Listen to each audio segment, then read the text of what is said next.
Brad, the Blazers are at maybe yet another crossroads, but this It's time been a season of never-ending crossroads. it's been a season of never knowing exactly what I want at any single point in time. Exactly. Yes. But this time it's starting to get a little more dire. The Blazers are 28-39. That makes it 67 games into the season, so 15 left. We are 5 games back of a play-in spot. I think I've as a coping mechanism have made myself believe we're 28-34 or something. Right. Because dude, 38 and 39 sounds out of this world. Yeah. And it's about to make what I'm gonna say sound Crazy, insane. literally But I'm crazy. excited for it. I'm excited for it. So we're 5 games back of the Mavericks for the 10 seed. We're 2.5 back of the Suns for the 11 seed. And we now have the Spurs half a game ahead of us. My fear is that by winning games against teams in our realm of the league, right, we'll jump into a spot where, the worst case scenario would be getting 11th. But now we're sitting at an even deeper crossroads where the chances of getting below some of these teams like Chicago, Miami is even in the conversation of being below us. Yeah, you're probably right. Yeah. The Suns, there's a chance we could jump the Suns with how tough their schedule is. And the Mavs are completely tanking. It's tough to see a road where we can jump the Mavs because they're 5 games ahead of us. But basically, the chances of getting in the play-in just got a lot slimmer, and the chances of dropping down to 7th or 8th just got a lot higher. The question to me is not as much, do we want to tank? It's more, how could we tank even if we wanted to? Wow, nicely phrased. Right? That was good. Well, here's the thing. If we're going to be realistic about how unlikely it is to make the play-in, which I still want us to try to do, we also should be realistic about how much we can actually drop. Yeah. Realistically, we can get worse than the Bulls, and that's kind of it. Yeah. With Fox out, we're not going to be worse than the Spurs. Right now, what can you say you would like to see the Blazers do? I don't want to tank so bad that I would pull Scoot, Shaden, Denny, Tumani, Klingon. Sure, you don't want to run a lineup. G League lineup. No. Sure, agreed with that. I don't want to just completely bottom out. Here's the thing. I think everyone's under the opinion now, because I even think statistically, I saw some odd that we're at about 2% chance of making the play-in. I know it's hard to go against that or whatever, but I think that's absolutely ridiculous. When we did our incredible video where we forecasted what the wins and losses would look like for the remainder of the schedule for us to make the play-in, it was under the impression we had to get to 500 or maybe 1 game above it. That is no longer looking to be the case, because I think that's something we got to really acknowledge. We don't need to be as good as we thought we had to be. All of a sudden, if we had to be as good as we thought, we had to catch up to the Kings, it'd be yeah, it's done. It's not worth it. But dude, the Mavs keep losing. Yeah. And they're going to keep losing. Yeah. The Suns are pretty mediocre right now. Every single team we're playing who's good is basically sitting their team. I don't think we're as far off from being on a 5-game winning streak as people think we are. Most of these games have been pretty winnable. They've been at a spot where they've been winnable. What we've missed, in my eyes, because you can nitpick. We were talking about this last night at the Suns game, which I was lucky enough to go to. If by chance Marcel with the Blazers sales team is watching this game, we love you.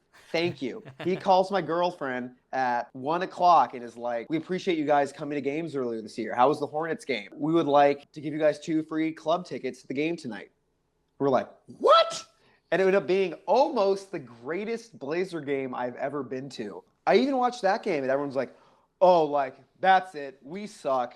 Time to start the tank. If we shot 65% from the free throw line, we would have won that game. We played very, very good basketball. And I think our games against teams like that, Knicks-level teams, are going to be without some of their players. I'd be surprised if a lot of these guys have fully healthy teams when we play them. And we have guys who I think are insanely competitive. For the first time in years, we're hearing from, Chauncey, from the, guys within the team, be this group wants to win no matter what. They're not going to roll over. So in my eyes, I actually think tanking is out of the question because I don't think we're going to.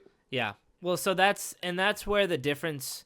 Who's going to sit? I know. That's where the difference lies in, because here's the thing to me is that I genuinely believe this at this moment. Watching that Knicks game last night, that the best lineup that we have on the court is close to the one we had to finish that game.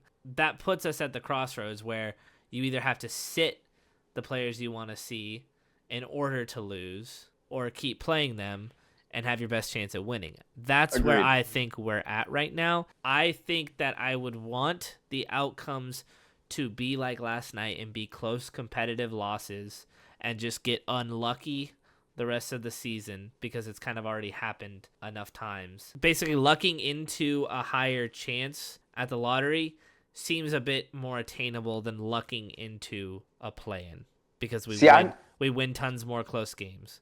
I'm of the opinion that neither are very attainable. Yeah. So we might as well go for what's most fun.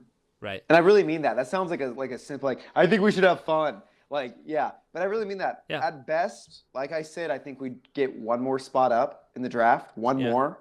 It's too late. And it's probably a little too late to make the play-in too. However, we still maybe could, and it'd be a lot more fun. It's like word around the league between coaches and GMs that like we're a team that everyone hates playing against right now. And we're doing that without Rob Williams and Matisse Thybulle, two of the most annoying, especially on Matisse's level, annoying defenders in the NBA. Someone who I think everyone is grossly underrating his return.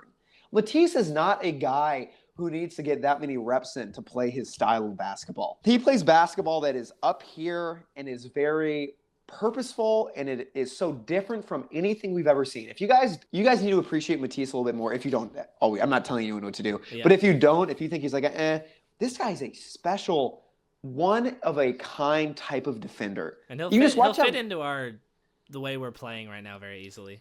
If he was healthy this season, we would be in the play-in. I have no doubt. I love Chris Murray. I love Delano. But Matisse is a two-time All-NBA defender. With all these guys coming back, playing against bad teams or teams sitting stars, I think we have a small but very realistic chance to honestly, I think we could sort of repeat our 10 games, 1 and 11 games thing we just had. We're going to be a fully healthy team without Ayton. We're going to have an incredible defense.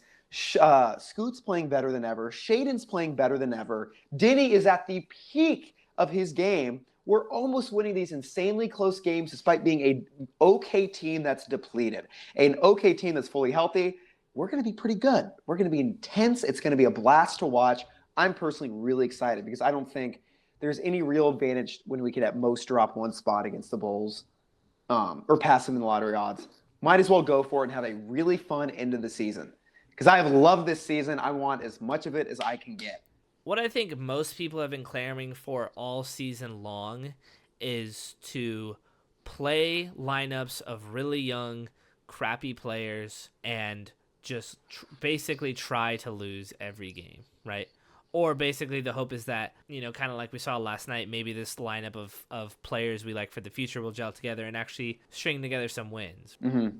You and I have both been huge proponents that is not a successful way to build or reliable way to build a good basketball team. The Wizards are proof of that, and what the Wizards are doing now is proof that we were right about that the whole time. The Hornets have been equally as terrible and tough to watch, and the Jazz got fined. Granted, the fine didn't mean anything. It was $100,000, which is literally like 5 cents in the pocket. What happened? Of you and I. The Jazz got fined $100,000 for sitting too many players. Guys, I actually didn't see it. Which is literally like fining you and I $1.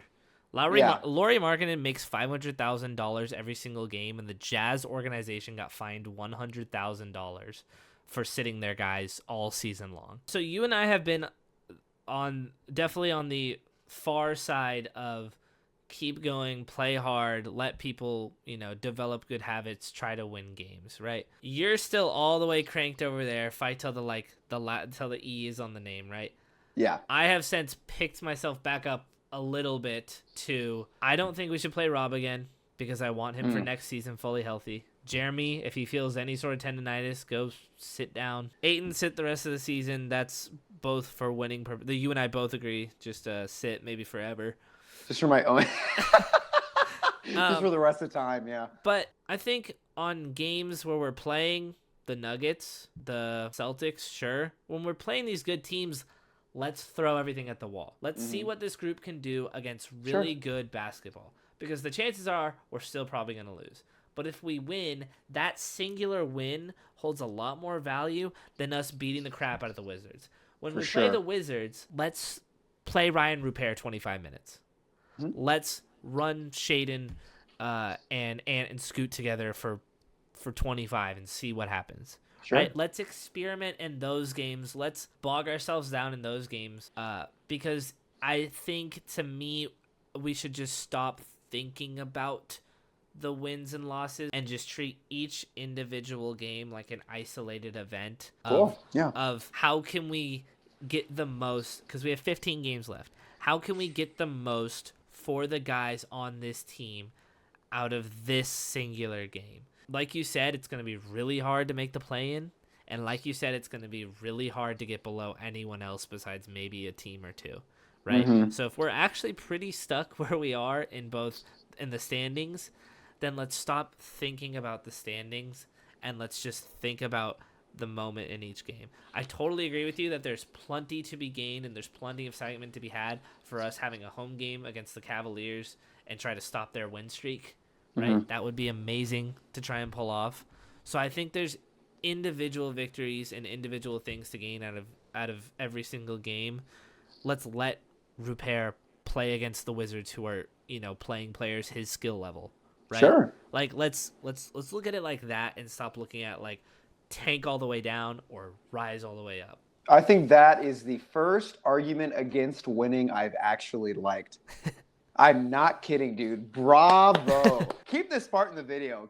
Keep my amazement. That was awesome. Because, for me, that is, like I said, like based on like my ethics and principle, I think we should try to win every game. Yeah. But that winning no longer matters, which I think is kind of where you're at. Yeah. That we are stuck where we are right now. Either I think that's where we might have a little bit of disagreement. Yeah.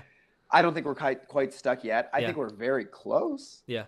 Like, if we lose these next 2 games. All right, well, thank you guys for listening. Hopefully the Blazers do exactly what you want, whether that's more towards what I want, more towards what Brad wants, or completely lose every game and play, Ryan Rupert and Justin Minaya every game, whatever. Hope everyone gets what they want, but ultimately we're all in this together, so let's go Blazers, right? Let's go Blazers. Blazers are cool. Blazers are cool. Appreciate you guys. So Thanks, hit us guys. a like, subscribe, comment what you want us to do, what the Blazers do. Comment what you want the Blazers to do this season. Blazers comment do what you want us us to Blazers. To Blazers, yeah. Okay. All right, bye.